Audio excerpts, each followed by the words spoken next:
Welcome, students, to your e-learning classes. This is Rachna once again. Come on, let's get started by learning the participles. Okay? Now, just let's understand this example. Hearing the noise, the boy woke up. Okay? Now, when we talk of this entire sentence, the word hearing here, this word hearing qualifies the noun boy as an adjective does. Okay? It is formed from the verb hear and governs an object. Alright? Now, the word hearing therefore partakes of the nature of both a verb and an adjective and hence is called a participle. It may be called a verbal adjective as well.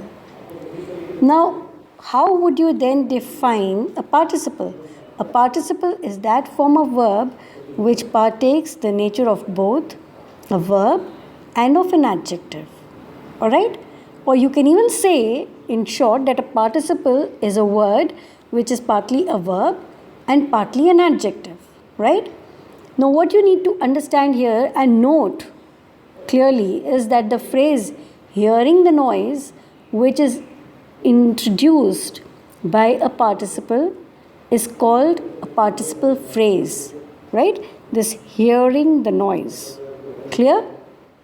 According to its use here, it is an adjective phrase. Alright? So, now let's understand what is a present participle. Okay?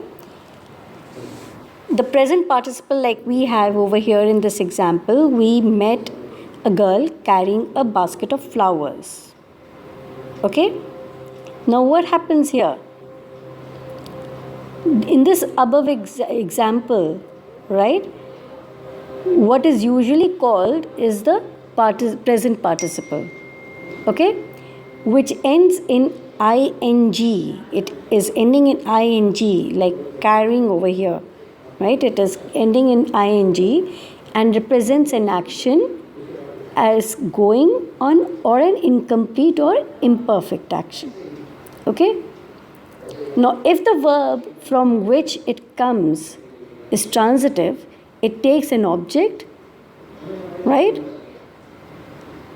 Now, let's understand what is a past participle. Okay, let's again understand this. Blinded by a dust of storms, they fell into disorder. Okay,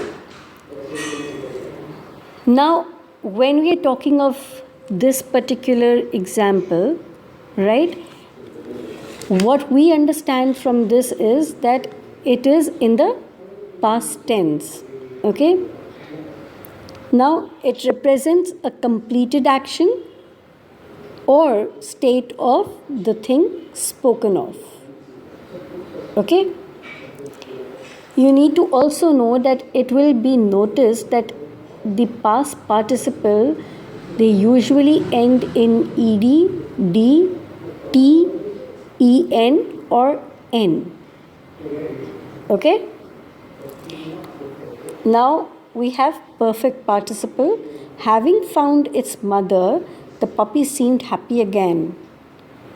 Again, in perfect participle, it demonstrates an action that was completed sometime in the past and they usually refer to an action which happened before another.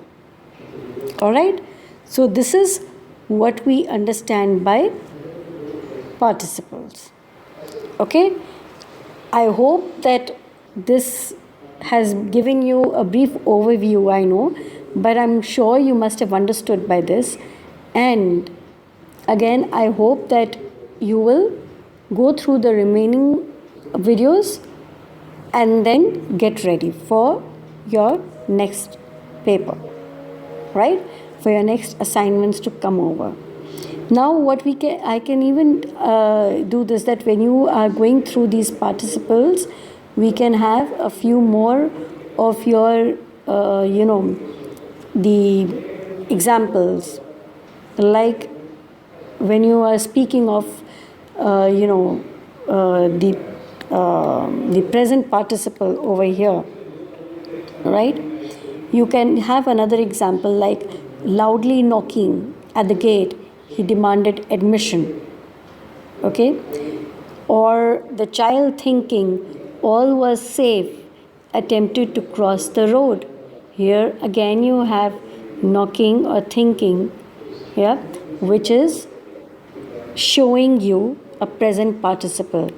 Whereas in past participle, you can have something like deceived by his friends, he lost all hope, or time misspent is time lost. Here it ends in ed, deceived ends in ed, misspent ends in t, right? So these few things would give you a very fair enough idea of what these participles are, right? Well, let's meet again for our next class. Okay? Thank you so much for being there.